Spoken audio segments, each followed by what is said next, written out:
So Deepak here again. We are live on Facebook and we are also recording. And it's my great pleasure this afternoon to be in the company of two illustrious thinkers, thought leaders of our time, Leonard Mlodinow, whose book is The Upright Thinkers. Can you tell us, Leonard, what it's about? The human journey from living in trees to understanding the cosmos. In this book, I start with humans living in the savannah as apes and go through the development of our minds, where we begin to ask the questions that are important to us about the universe. What is our place in the universe? Where does it come from? How do things work? And I trace our history of ideas through the invention of writing and arithmetic and philosophy and eventually the scientific method and biology, chemistry, physics, quantum physics. And I take us all the way from when we were apes and trace all the ideas and how they've influenced the culture and how culture has influenced them to modern times with quantum theory and how we got to where we are and what it means when we say we know something scientifically and where all that came from and why human beings as a species cared.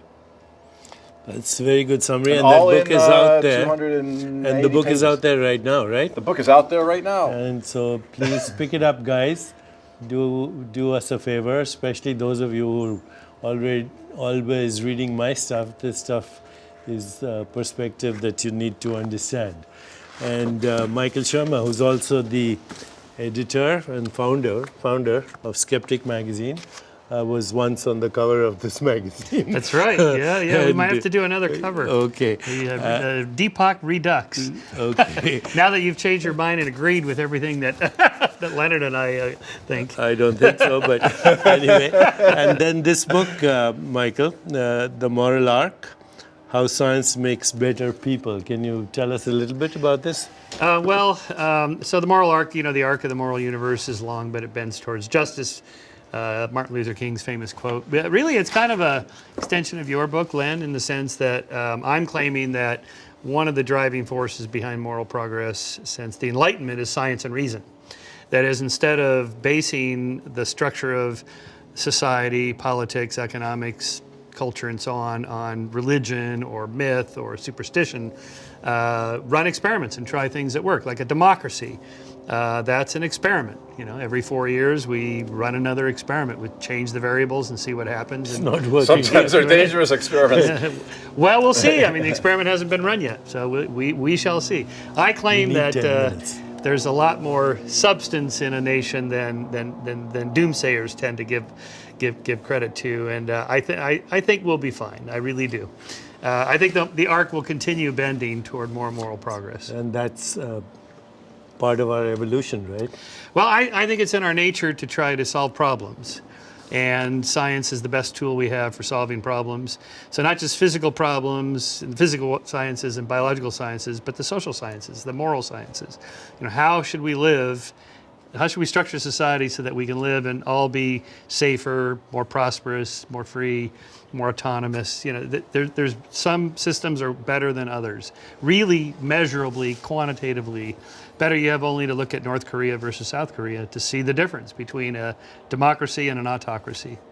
That is a kind of experiment, not the kind of experiment you guys can run in the lab, but they're natural experiments that happen in history and society, and you can just measure the differences. So there you are, two amazing books, The Upright Thinkers, The Moral Arc, and now the third amazing book, which is mine. And I once again thank you for looking at the science for this. And thank you for promising to review it. So, I have nothing that I disagree with any of this. In fact, the first 9 chapters do address these big conundrums that we have that science is looking at. Some that we have partial answers to and some that we don't. And these 9 big questions, which I call the ultimate mysteries, are: what came before the Big Bang? Why does the universe fit together so perfectly? Where did time come from? What is the universe made of? Is there design in the universe? Is the quantum world linked to everyday life? Do we live in a conscious universe? How did life first begin? Does the brain create the mind? Is the mind what the brain does? Is the brain what the mind does? Are they both being done by something else, which I believe is consciousness. And what I just want to say is that none of this, what you say, would be possible to write were it not for the fact that all science is done in consciousness. Experiments are designed in consciousness, observations are made in consciousness, theories are constructed You mean in in somebody's consciousness. brain? The brain of a scientist. The brain is also constructed. I don't think any other animal knows there's such a thing as a brain. It's an interpretation of experience, which is sensations, images, perceptual activity, thoughts.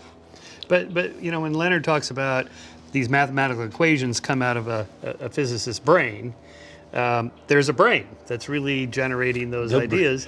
And then with the correspondence theory of truth, some of those ideas fit better than others, and that's what you get when you run the experiments. When we start talking dualistically, then we have these problems.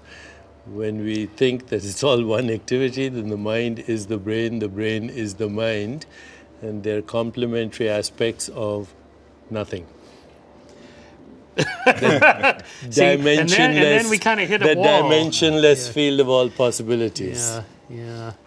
See, the problem is there you hit it's sort of a linguistic wall or an epistemological wall. It's like when you get to nothing, then where do we go? See, we have language, which is symbolic representation of experience and the knowing of experience and the interpretation of experience. All we have, really, is experience and the interpretation of experience. Well, we have not just experience or sensory input triggers ideas in a brain that are not really the same thing as the experience. They're ideas. The ideas are a mental experience. Okay, if you want to say that. Yeah, but some of them are more closely correspond to reality than others. So how does the brain get so curious about itself? Well, humans have evolved to be curious because a species that's not curious doesn't question its current existence, doesn't look for new sources of food and water, for better ways to avoid predators. And many species live like that and do would fine. you say but humans are, if you look at the history of humans going back a few 100,000 years to the state in which human species had developed then, there was a time where we were pretty static as well. And after that time, almost suddenly, in the evolutionary scale, within tens of thousands of years, we started exploring a lot more. Something happened we had a mutation, we believe, in our in the a random what mutation. Controls our brains that make us more exploratory, which helped us survive the harsh changes that were happening in Africa, and we spread around the globe. Other species never did that, and some do fine that way, and some go extinct. But that's the origin of our curiosity, is their exploratory nature. And from that comes wonder and astonishment and introspection and intuition. Well, the more layers of cortex you have, creativity. the dog can't do that. But if you just add, another couple hundred cc's, you might be able to scale up from curiosity about the rustle in the grass to the stars. That's just more neurons. I think... and organization. Yeah, and organization, yes, of course, complexity. So what is organizing itself? Well, this is where we're the two of us, and you don't agree because we... Is reality one thing or two things? Is there a mind and a body, or it's all just the physical structure?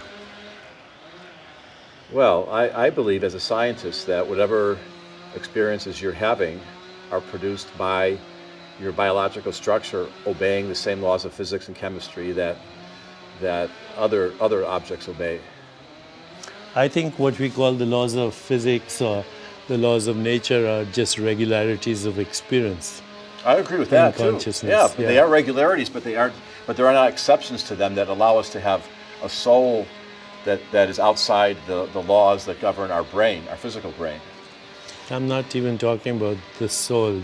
Or a mind. That's a human construct. A mind. Mind is a human construct. It's all a human construct. You know what?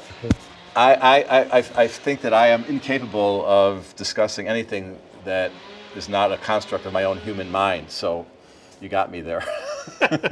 Well, but if you say something like... Is there something called ultimate reality, fundamental reality? If so, what is it? I mean, you know, when we look, You mean something that what is the correspondence between what we experience and observe and think about and what is really there? yeah, Yeah. Well, that's something by definition we'd never know whether there is something. But my own intuition on that is that what we experience is a very specific human experience, and that other species and aliens from other planets would have a very different. well, actually, experience. that's the conclusion of this book, the human universe. So in that sense, the conclusion of the book is correct.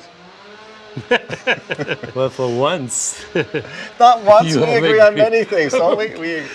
We don't disagree on everything. no, we don't. Who's the we that agrees and disagrees? See, again, we're just talking at these different levels. You know, it's But who's the we? who's the we? It's us. It's you. It's me. It's your brain. It's your brain. It's my brain. So to back up just slightly. So, you know, so Copernicus has one concept of circular orbits, and Kepler has another concept of elliptical orbits. One of them is right, and the other one is wrong. And we actually figured out which one. So that would be an example of the correspondence theory of truth. There really is a reality. Planetary orbits are really a certain way. Well, but is it a reality? See, that's where I would not quite on that side, because is there really a reality? Because the planet going around the sun is at one spot at a given time. The idea that it has an orbit is a construction of the human brain that says, oh, I can observe it over different times and trace that out. And if I draw it in, it looks like an oval, which is a human concept. From this point, You this know, speck or of my dust. equations say that it's an ellipse or whatever you're getting, and, Yeah, and that's my yeah. concept. But I mean, what's really out there, It's if just a that's planet even there, is a moving. planet. But what is a Yes, planet? Because yeah. a planet to me is something that you see an image of, but an image but is if something you- that's created in my brain, and another being that doesn't see or that has another sense that other than eyesight would have a totally different concept So of it. bats have no concept of planets. Yes, of course. By definition. And we are on one speck of dust in a minor system that we call the solar system in one galaxy. And now we're told there are 2.2 trillion galaxies. That's my last reading a week ago, that we underestimated the number of galaxies by almost that number, 2.2 trillion galaxies. Each galaxy has hundreds of billions of stars, and then extrapolate that to the trillions and trillions of planets. So we are one speck of dust in a mindless void, having this conversation. Wait, mindless void? I thought you said it's all consciousness. No, that's what science that's what- says. I see. That's what science says. Yes, In a well, mindless void, having this conversation and trying to figure out what the truth is, the answer is we have no idea. Right? And I was quoting Eddington before. In one of his writings, he said, something unknown is doing we don't know what. Yeah, but don't forget that was 100 years ago, Yeah, so what? so we know more. we know more of what we don't know. We know, don't know. but we're still struggling with Plato's there's- ideas about what is fundamental reality, where do ideas come Right. from, etc. Where, and I think that however much we know, I'm sure there will be many other mysteries that are still beyond us. As consciousness evolves into the future. Thank you, gentlemen. Very good. See, and that's a real handshake. That really exists. That's an I felt it. experience I of felt it. sound And and touch. A modified form of It's some consciousness. energy. There was some energy There's some transfer energy there. transfer.